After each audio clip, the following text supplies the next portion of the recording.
Let's talk about learning for a minute. Do you know how learning happens?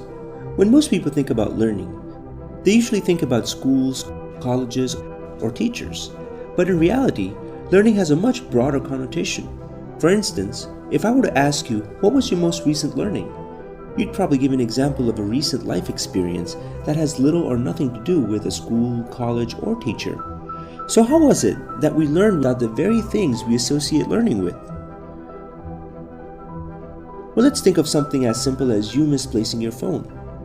If we were to look a little deeper into what really happened in that process, it would look something like this.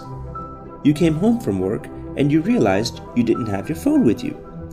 You then thought about the last time you used your phone, which was in the cab that dropped you home. You then deduced that you've left your phone in the cab. So, from this experience, you'll be careful to check the cab seat for belongings before you step out in the future. So is that learning? What if I were to say, no, not quite?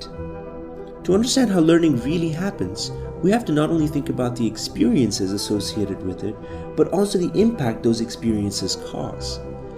Let's say, several months from your lost phone incident, you've acquired a travel buddy. You and your friend travel to and from work every day. He notices you step out of the cab and take a look inside to ensure you haven't forgotten anything. He does the same thing. Soon enough, he finds himself doing this even when you're not around.